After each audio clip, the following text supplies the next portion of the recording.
that.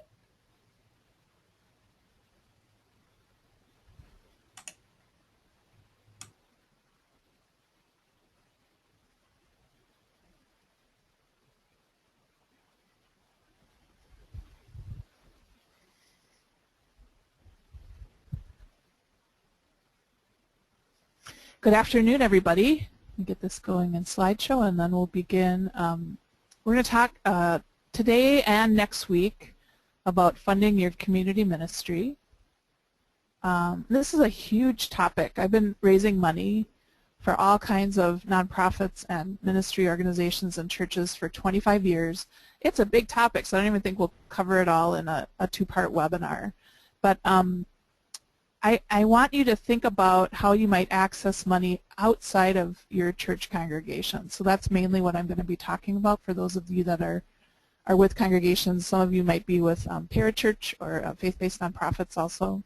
But you know, it is possible to get money outside your congregation for your community ministries, and it's generally funding for things that are open to everyone in the community and that would have some grand goal of improving the health of the community rather than enhancing just your congregation or the members of your church.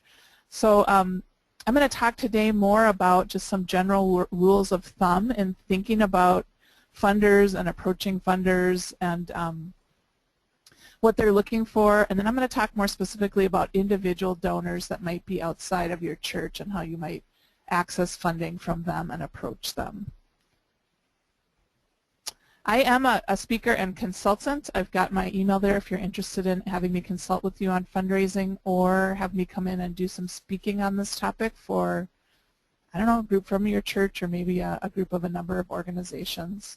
Like I said, I've been fundraising for 25 years and I've had a lot of success at it. I've had a kind of a wide range of experiences. And then my books are available for purchase too. So this is my Judson book called 7 Creative Models for Community Ministry. So this is for congregations that have made the decision to move forward in community ministry and are looking for some next steps and models that they might implement. So you can click on that link or call Judson if you're interested in ordering it. And these are my first 2 books. So these are Alban Institute books. They're now available through Roman and Littlefield. And so I do have a book called Winning Grants to Strengthen Your Ministry, which is related to this content. And then my first book was Starting a Nonprofit at Your Church, so it's for church congregations that would like to start a separate 501c3, usually for community development purposes, and it's one way to access some of this outside funding if you're in a community where secular funders like foundations and corporations wouldn't be as willing to give directly to congregations.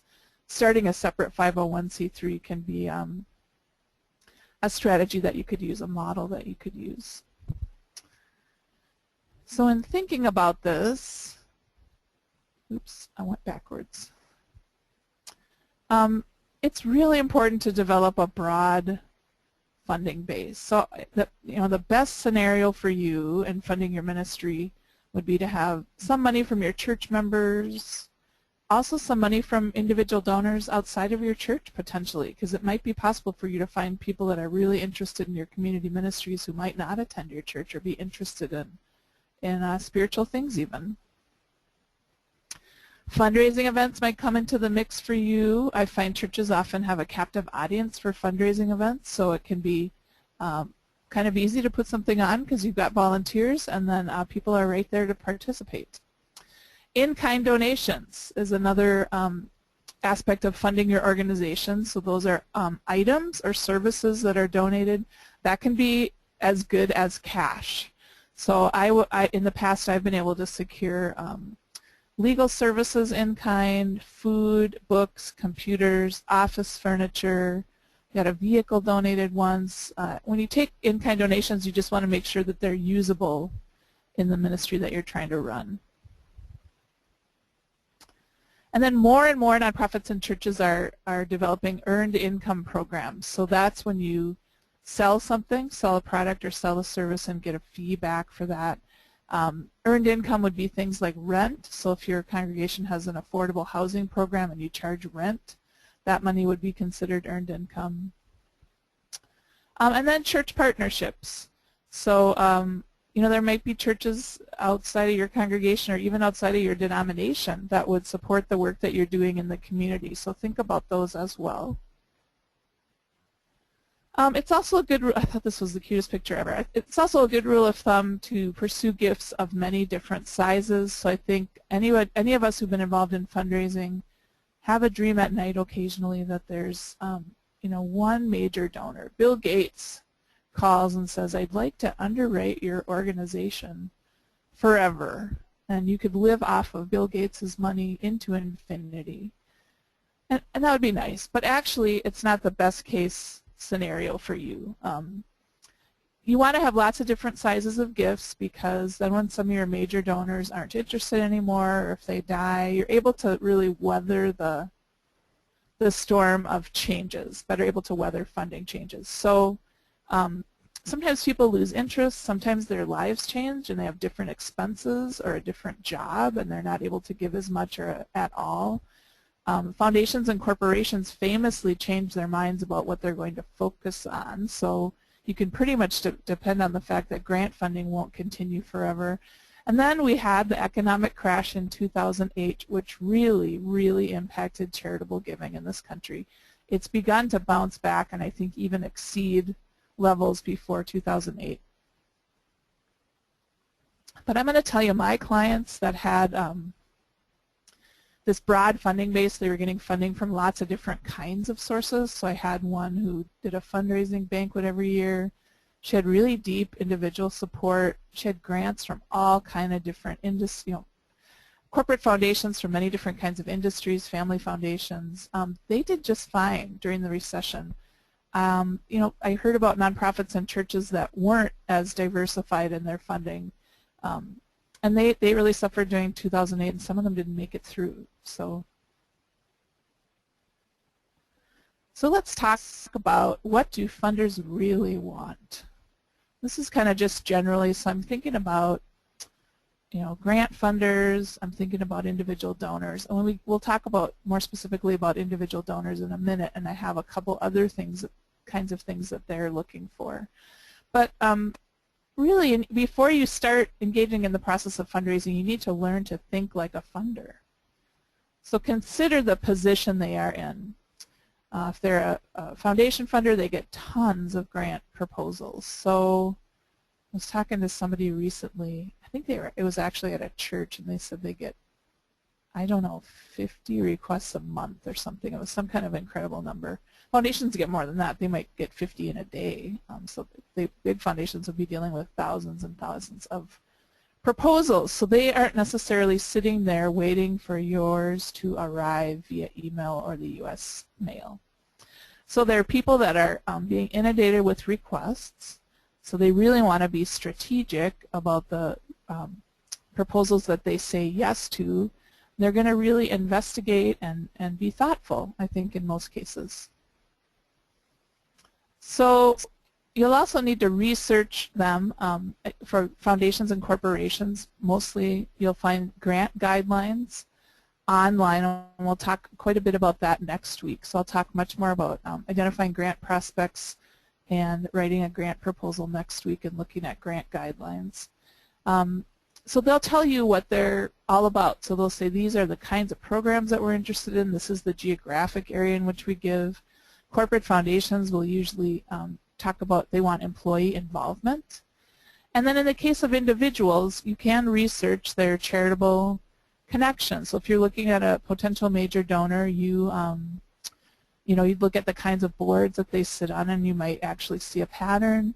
You might see somebody else sitting on that board that you know, so then you know you've got a person who might know them and could share a little bit more information with you.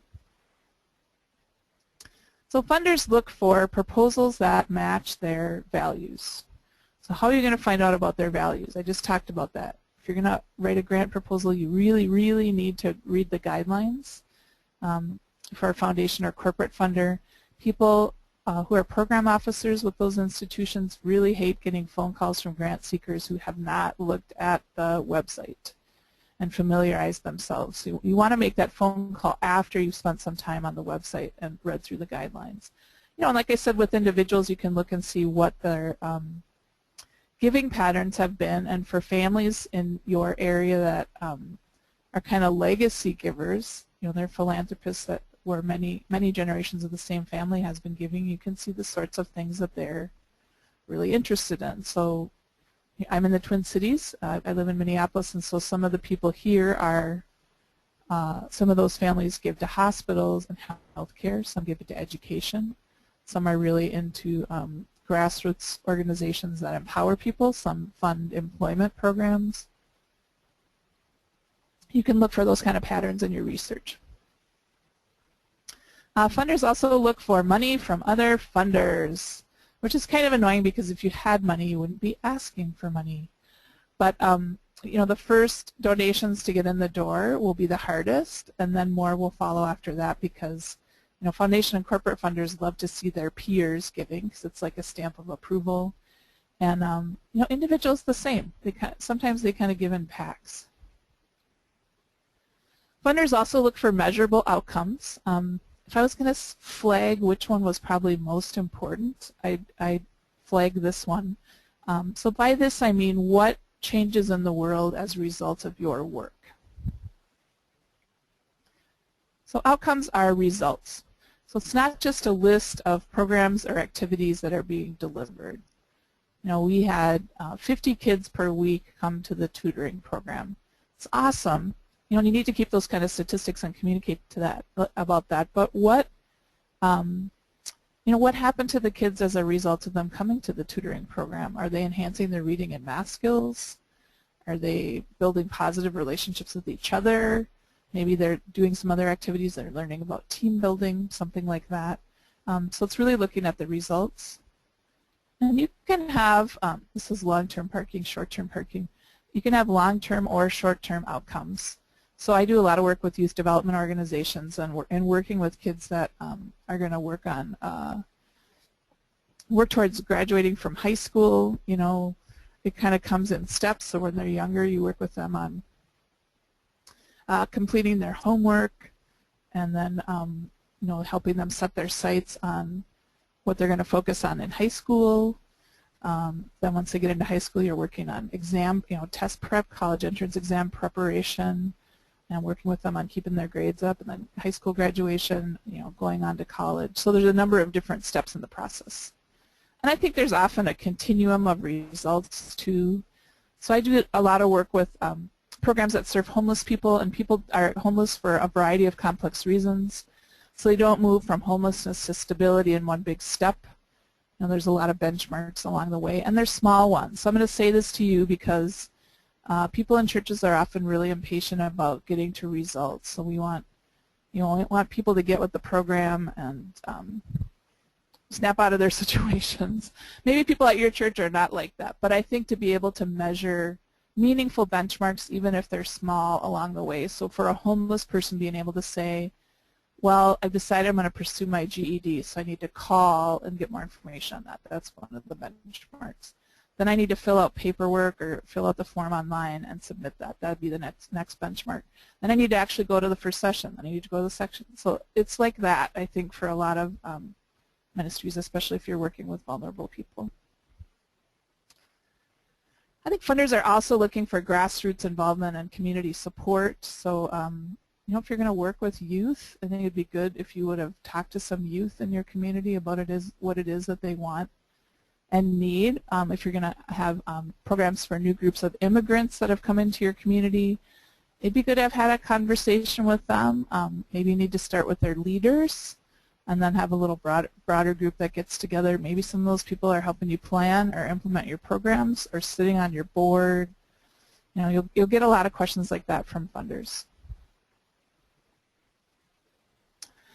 Another key piece these days is collaboration. I think it's become even more essential since 2008. So again, I've seen a lot of church-based ministries and nonprofits survive really well because they were willing to collaborate. Excuse me. So this will definitely be, you'll be asked for this information in any, excuse me, any grant proposal that you send out. But I find increasingly individual donors are really savvy about this too. They'll ask you who else you're working with.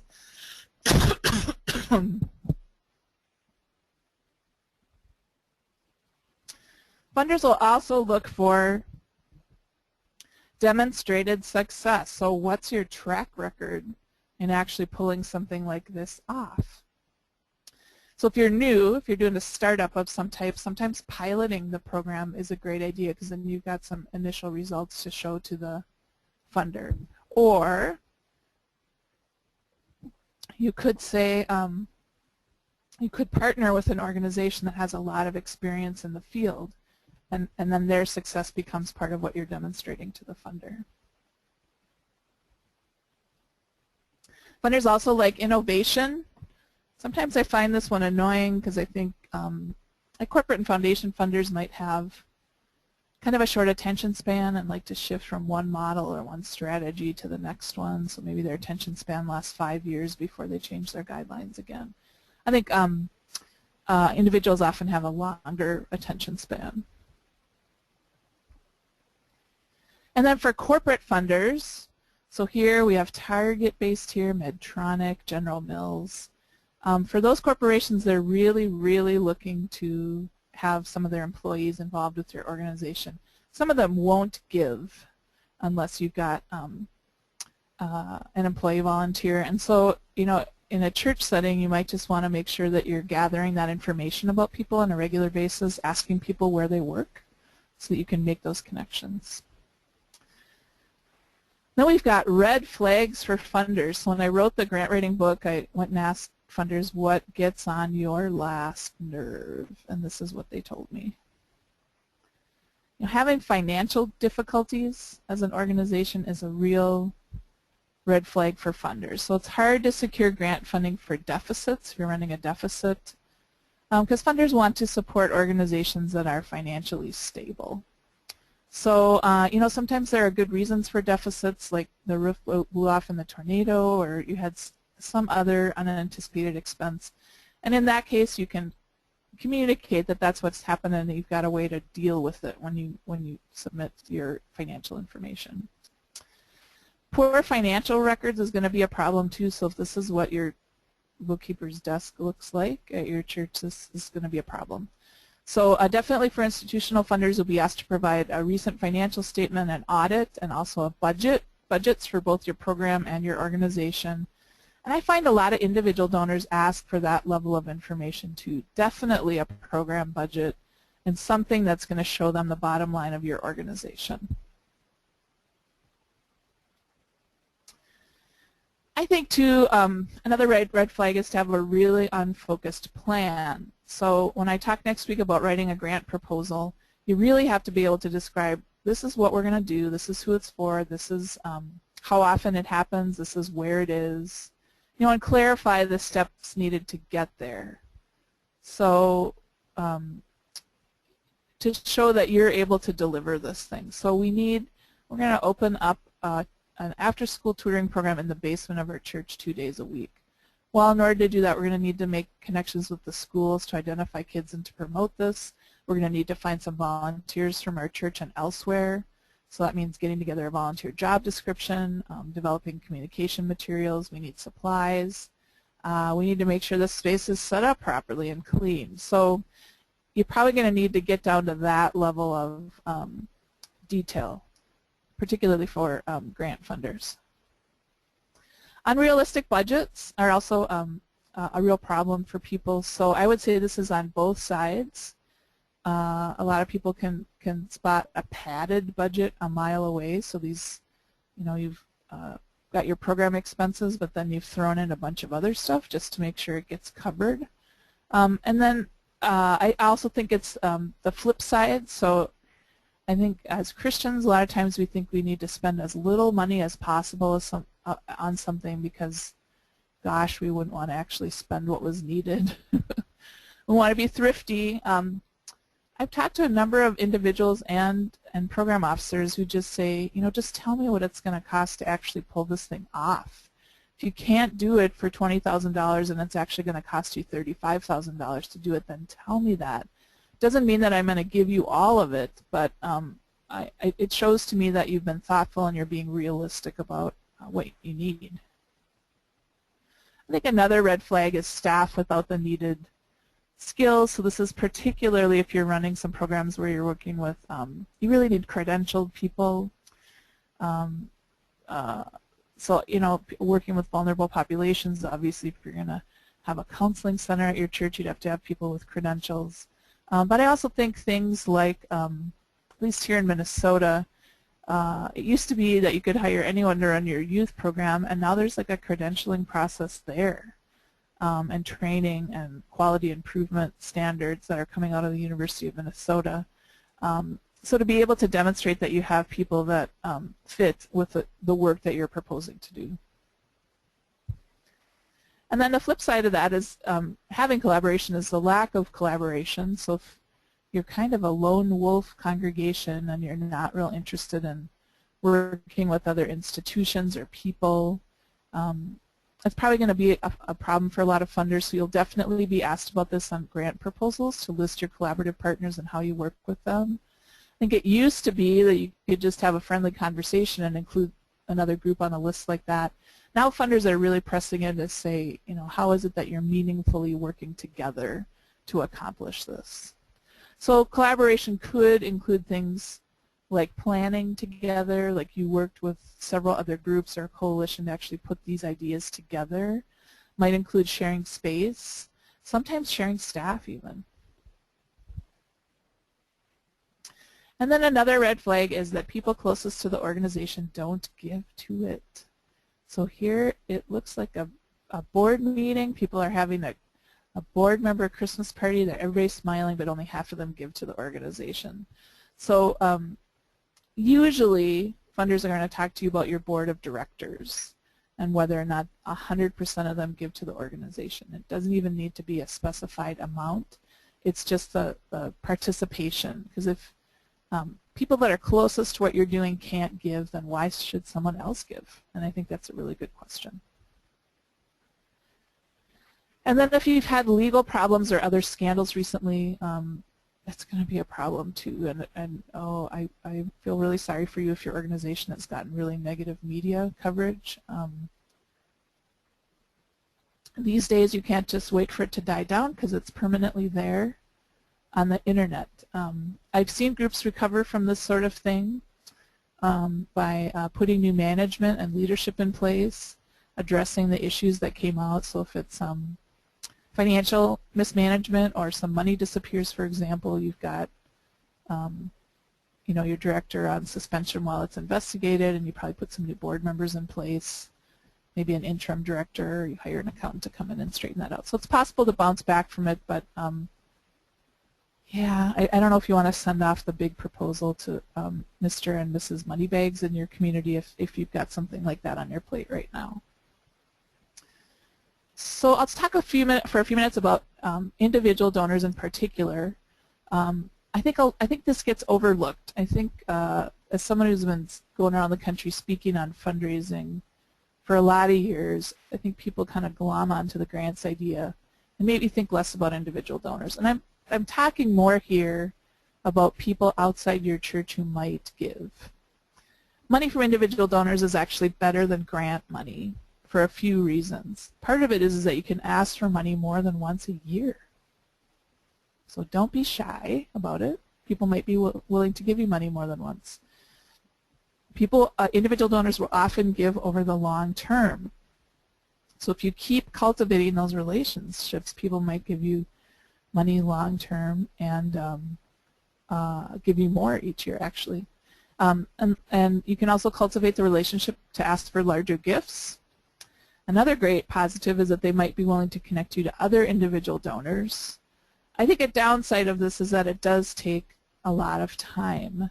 So people that are in startup mode, either starting an organization or starting new programming, often the first money in will be grant money, and it's like a large chunk of money all at once, which is what's awesome about grants. And what it does, getting grant money like that, is it buys you time to figure out what you're going to do when the grant funding goes away. So that's time you can use to develop your individual donor base.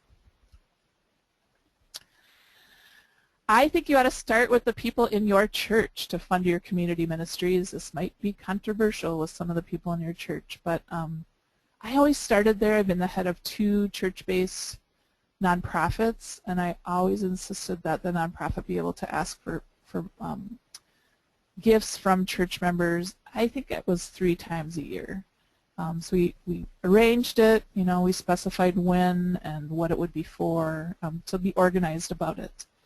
You could target the whole congregation. So one of the churches I worked at has a summer program for youth that serves like, I don't know, it's like, at the time it was like 500 kids. So we asked people in the church to underwrite camp scholarships and day camp scholarships and provide support for the bike trip and the canoe trip and that sort of thing. And people really loved it, and they volunteered also. You could also target a small group of major donors in your church. I think money from church members is actually leverage for asking outsiders to provide support. So one of the churches I worked for, we had gifts to that summer program appeal ranging from $5 to $2,400 from various individuals in the church. So you better believe that I emphasized that when the largest foundation in the state came for a site visit. I even had one kid come up to me after the service and say, here's my allowance for the week, I want to help the kids go to camp. And he put 2 quarters in my hand. So I also told that story to the major foundation. So anyway, this is sort of like, and in talking to congregations that I've worked with about it, this money is first in. So it's the money from the church is first in, and then that's almost like yeast. So you could even talk about the leaven parable in the Bible when you talk to your congregation about this.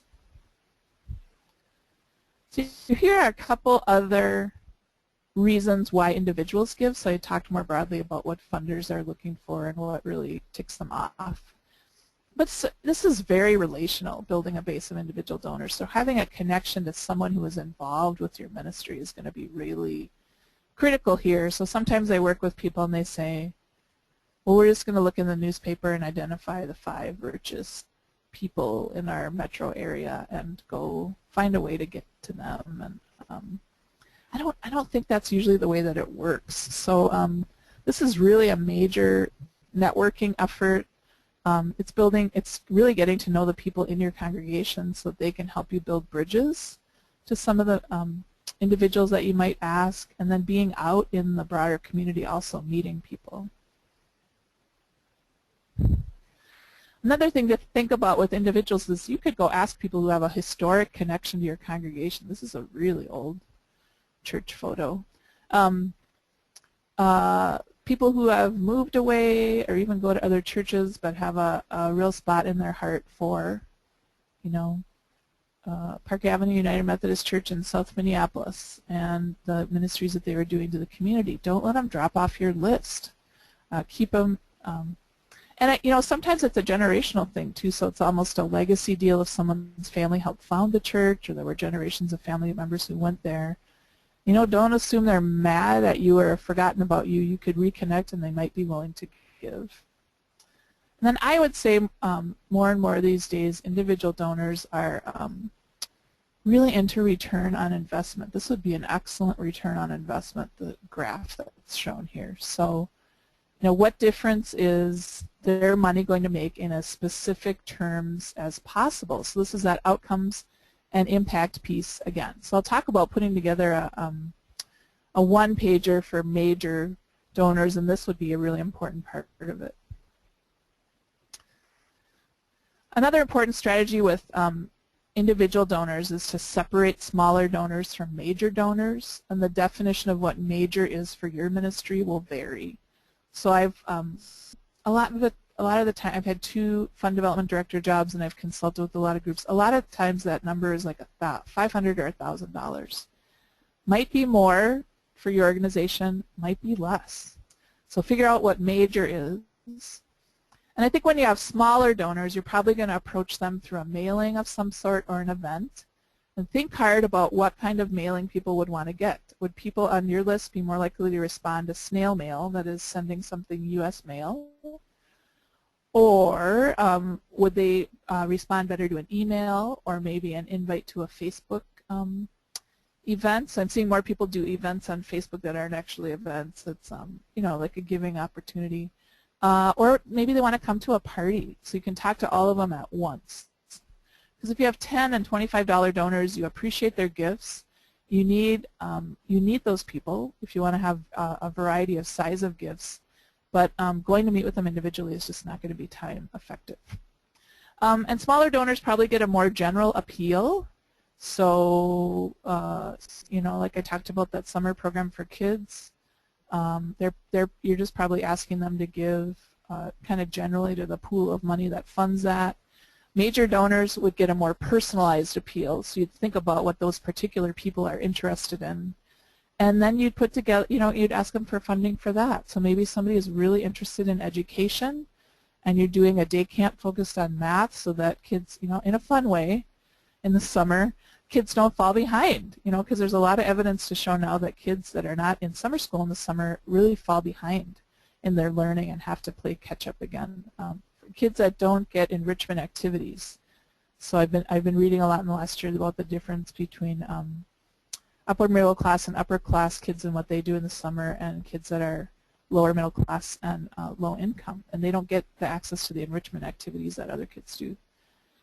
And then with major donors, you'll also be having a face-to-face meeting, so we'll talk about that in a minute. But yeah, I don't think you just want to send them a letter. I think you want to offer the opportunity to get together one-on-one or two-on-one.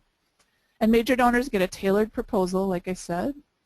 And then I said, think about what major means for your group. So let's talk about the steps of in the process of cultivating a major donor. There are steps in this process. And it's good to remember that, because a lot of times you don't just scoot up this staircase.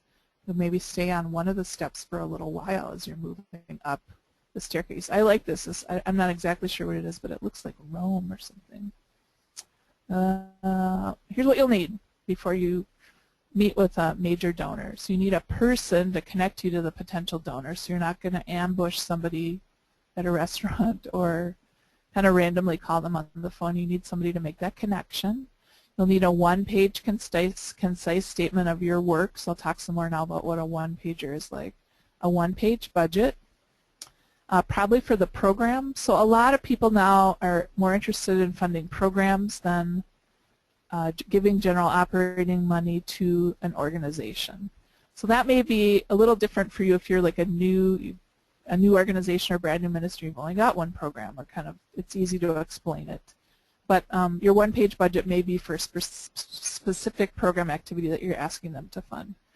And then you'll also need somebody who's willing to ask for the money. So sometimes I do a lot of fundraising coaching with people, and I get them all ready to go to the meeting, and every once in a while they'll come back and they'll say, it went great, we talked about this, he was very receptive, but we forgot to ask for the money. So I would say ahead of time, designate somebody as the money asker. So approaching through someone you know is really important, like I said. And then learning about the donor's interests. These days with the internet, you can do a lot of research without having to do a lot of work on people. So check out the charities that they support. You could even look at the level of funding that they give them. Look for a pattern. Are they really interested in health? Are they really interested in the arts, mental health, education? Are they interested in programs that help women or help children in particular?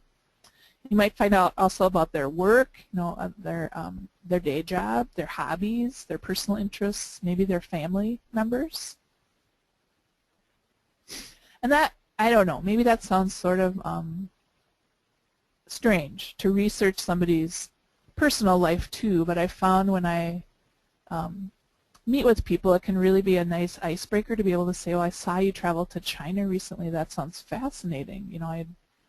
I'd love to hear a little bit about that, and maybe even have some specific questions. So a woman who's the CEO of a major corporation in town is really interested in women. Say, like, what did you find out about the status of women in China? What did you see? Then you'll want to arrange a meeting with the donor through someone who knows them, like I said. I would do it at a place that is convenient for them, at a time that is convenient for them. And I think it's okay to ask if they would like to visit your site. So if there's something for them to see, like a program that's in progress, or Actually, something culminating might be good to think about. So if you're doing like, you know, a major arts event, like if you have an arts academy that's for youth and adults in your community, if there's a concert or performance or an unveiling of a mural or something, that would be a cool thing to invite a prospective donor to. But I would, you know, a lot of people are really busy, so ask them where they, you know, what would be most convenient for them. Sometimes people want to meet with me at a time that I never ever consider working, like at 6:30 in the morning. But that might be the only time that you can meet with them because they've got a really busy work schedule or travel schedule or whatever it is. And a lot of people have favorite restaurants or coffee shops where they like to meet too, so ask them. Another thing about meeting with potential donors is that you really need to listen and don't yammer on and on. You'd probably be nervous. I know it's hard to not yammer, but you're really there to learn about them and then to do some talking about your organization. So ask questions. Here's a few hobbies that people might, you know, what are you interested in? Sometimes looking around their office, you can tell that they're a photographer, for example, and you can look at that. I love art, so a lot of times I look at the art that people have up on the walls in their office. And then ask questions about what they're passionate about giving to. And asking people about their charitable dream is a really good way to get people to talk. So if money were no object, what would you give to? What would you like to see happen in the world? So for me, I really like that idea that the Gates family is working on of trying to obliterate malaria. So if I had all the money in the world, I think that would be a totally awesome thing to do. Or another one for me would be that every kid in this country would have 10 books that belong to them, like classic books that are age appropriate, so they'd have a little library of books in their house, because I think that's so critical.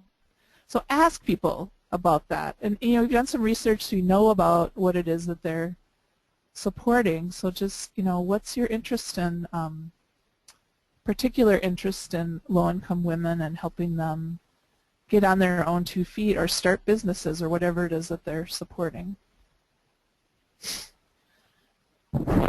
Another important piece of this is, so if you have been involved in fundraising before, people always say, you got to have a case statement, you got to have a case statement, which is fancy words for being able to explain why would anybody give a rip about what you're doing. So in making the case for your work and getting together this one-pager, you really need to focus on those results. So what results have you achieved so far, and what do you hope to achieve? So if people go through your employment training program, what are they going to learn? What percentage of people do you expect to get placed? Are you going to do some follow-up with people so that they can retain their jobs? And then you need to be able to describe what it is that you're doing. So if you're doing a tutoring program, where is it? When is it? It looks like some members of the military are volunteering in this one. You know, what's the population that you're working with? Curriculum you use? What is it that you're hoping to achieve? And then being able to describe the needs that you are addressing. So here's a preschool classroom. So school readiness is essential for kids. If kids are not ready to go to kindergarten, they fall behind, and it's really hard for them to recover. So you know, if school readiness is really low among kindergartners in your community, that's a compelling need that you're addressing. And then making the case for your partners. So emphasizing what your partners bring to the table, their expertise, their people, their community connections, space, money, in-kind resources, volunteers. Just think about, some people partner so effortlessly that they don't really think too hard about what the partners bring. So think about that and putting together. And then here's your one-pager. The things I just talked about. And then I have a short budget, so how much is it going to cost, and then what do you want me to do? So when I talk to major donors, this is what they say to me: I just want to know what it is. Like, don't tell me the whole story. Like, be able to put this on one piece of paper. And then, like, what's the impact that you're going to have? How much is this going to cost, and what do you want me to do?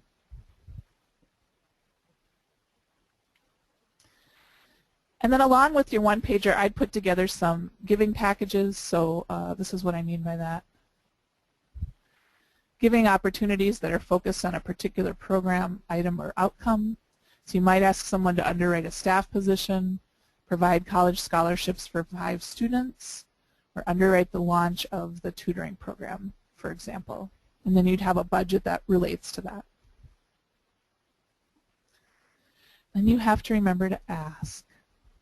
So don't forget that part. You always want to ask for a specific amount, and that amount's going to be based on your research. And also, base your ask on the donor's interests, the type of program they'd want to support. Is there a type of client or population you're interested in? Maybe it's the geographic area. So I've worked with a lot of major donors over the years who grew up in a certain area, and they've moved out, maybe even out of the state, but they still really care about the east side, So emphasizing what's going on the east side and how you're going to help the east side would be really important in that case. And then after you make your ask, it's important to wait. So a lot of times when you ask, people will pause, they're thinking. Doesn't mean they're getting ready to say no or that they're angry. And I think it's hard to not jump in with more words or kind of to take back the ask. But just wait to see what they say. It's possible they'll say yes, in which case you say, well, what arrangements could we make? Should I provide you with give them an envelope? How would you like to send your check? But there may need to be follow-up. So if people don't give on the first, they say they need to think about it. Ask them when you can reconnect, and then actually follow through on that. So follow through and ask for another meeting. And then always send them the requested information. So if they ask for a budget, send them a budget. If they ask for your publication, send them that. So a lot of times asks fall apart at this point, because I talk to a lot of donors who say, well, that was nice to meet with them and I wanted to give, but I never got any feedback. Like nobody followed up with me. And then have the next meeting with them if they're willing to meet again, and then repeat this sequence as needed. So one thing you need to know is that a lot of times you have to try again. That's the name of this boat. So many gifts are made after a number of meetings take place, so don't give up if you don't leave your first meeting with the check. And then really what you're doing is working on building long-term relationships. And I feel hopeful about people in churches doing this because we're relational people, right? That's what we're supposed to do. We're supposed to care about our community and get to know people and really care for and love them. And I find that that's often part of the donor relationship too, is you're actually helping people realize their dreams, helping people give, helping people make an important investment in the community that transforms the community. So you want to stay in touch with people. I would say with your major donors, you're meeting for coffee to update them, taking them out to lunch. You should always invite them to your events and for program visits. So like I said, if you've got something culminating happening, and ask them for advice and assistance. So if you've got major donors that are geniuses at planning or management, maybe you want to ask them for some advice. And then always keep them updated on outcomes and progress. So if you're launching the program that they've helped fund the launch of, you need to send them an email or call them or invite them to the ribbon cutting or whatever so that they're aware that you're making forward progress on this. Don't just call them once a year and ask for money. You're staying in touch during the course of the year. Well, here are my books again. And then I am open for some questions. You can tell me the good, the bad, and the ugly of fundraising attempts that you've made. I'm always interested in hearing about that. And just, yeah, ask me about situations that you're in now and what you think you want to do.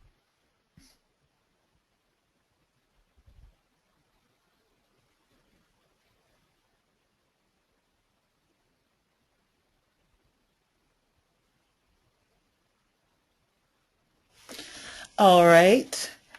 I am looking for people who may have a raised hand or have typed in a question into the question box located in the controls.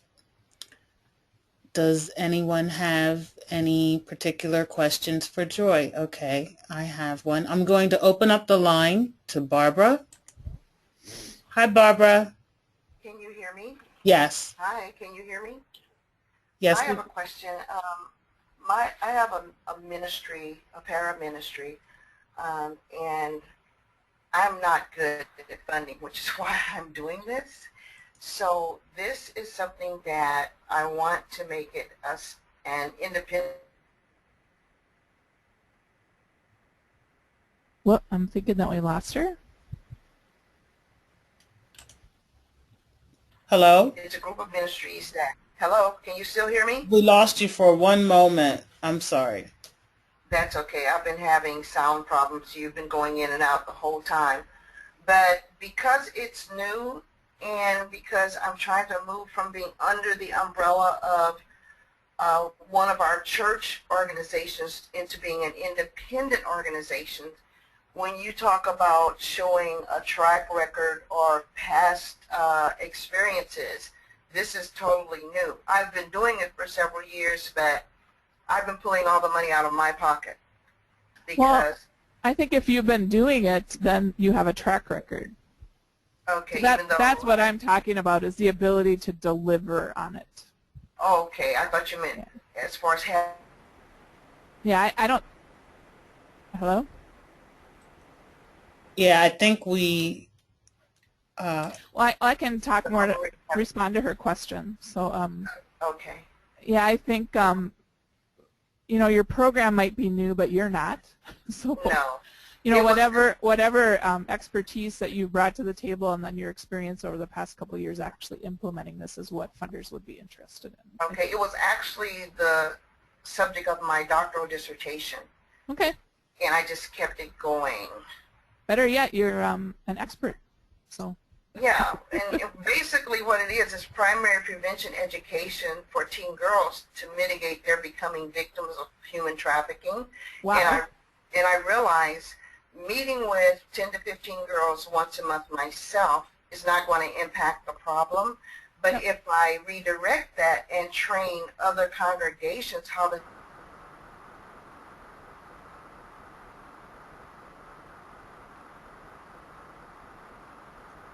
be a lot more girls. Right. So you're like you're equipping people to implement the program. So that's awesome. Right, train the trainer. So yeah, so you're impacting more people with the model that you're using. So I'd emphasize that as well. It's kind of a lower cost option. Right, because Oakland's the epicenter for the human trafficking of children in Northern California. So, wow, you're in Oakland. Wow. Yeah, so it's going to take more than me meeting with a handful of girls once a month to impact this. Well, and I would describe that in your proposal. So I'd say the size of this, I mean, we need to equip a lot of people to respond to this. So it's almost like you're creating a movement of people, is how I would describe it. Exactly. Because you're educating people and informing them about what's happening, because I bet a lot of people don't even know. And that's what I'm learning about human trafficking, is I'm probably around kids as I'm out and about every day who have been trafficked, but I just don't see it. You know, I don't spot it. I need to be more aware of it. Thank you very much for your question. Okay, I'm going to open up the line to Cass now. Hi, Cass. Hi, how are you? Good. Yeah, I was real curious about the balance of income sources. Joy knows a little bit about our situation, but we have really had church partners and historic church partners. Our organization is old, but it's been dormant for a while recently, and I'm taking it over and starting, and we've only written probably one grant this year, and grant writing is something that Joy has worked with me on in the past, and so I've began to introduce that as an income source, and it's new for us. We've had individual donors and businesses and church partners, but you know, I wrote a budget for this last grant, and I actually put on the budget what portion of grants I'd like to have as a source of income, and it hasn't yet been realized, but I'm not even really sure at that time. I was really curious what percentage should I have, and so I guess that's where I'm going. I'm trying to figure out. Hi, Cass. Cass was my very first grant writing student. So we're both so busy we have to talk to each other on webinars. So Cass works for a youth organization. You can hear the youth in the background. Anyway, I don't know. I usually tell. Can you mute him, Linda, while I answer? There. Okay. So hopefully you can still hear me, Cass. I don't know. The percentage of whether you should have grants, of individual donors, of special events. I don't. Usually, I'm telling groups that they need to get more individual donors. So, Cass, I think you are mostly funded by individuals, which is a nice position to be in. I wouldn't let grant funding get over more than half. For an initial goal, maybe trying for 30% would be good. And he's in Mississippi, and so keep in mind that like smaller, I'd rather get $5,000, $10,000 grants than one $50,000 grant, depending on how much work is involved in getting the 5. But yeah, I wouldn't shy away from some of the smaller ones too, within reason, depending on how hard it is, how hard you have to work to get them. So if you had like, I don't know, 30% grants, 50% individuals, or maybe 30% individuals, 20% fees, so you've got some earned income, 15% or 20% from your fundraising events. I don't know. I'm thinking that might be a good mix in your case. Hopefully that's helpful. So. Yes, Yeah, that's perfect. Okay, great. We'll have to talk soon. No, yeah, that's kind of what we were expecting, actually. That's what I put down. I think I said 20%. I've taught you well.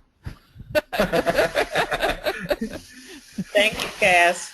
Yes, you have.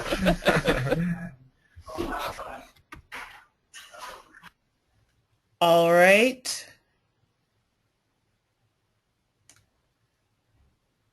I don't see any other questions coming across, Joy. So if anyone does, after the webinar, find that they have a question that they would like to share with Joy, she does provide her contact information in the presentation. As I stated at the beginning, I will be sending out a copy of the presentation along with Joy's notes as well. So, well, and there is that. Don't forget, there's part 2 next week. So if you haven't signed up for that, do that. That is exactly right, and a link to that part 2 webinar will be included in the follow-up as well, where Joy will be covering grants and special events. And do email me if you're interested in some consulting. I write grant templates and do fundraising coaching with people, and then I train on this all around the country. So if you've got a group in your community that wants some creative thinking about funding outside of church congregations, let me know. Just email me. Or if you've got a question, specific question about fundraising, email me as well. Perfect. So, Joy, thank you once again for sharing, and thank all of you in the audience who have joined us today. I encourage you to go out to www.judsonpress.com and learn more about Joy's title, 7 Creative Models for Community Ministry. If you are interested in ordering a copy of the book, you do receive a 20% discount online. So again, please sign up for next week's webinar. The link will be included in my follow-up email, and everyone enjoy the rest of your day. Thank you so much.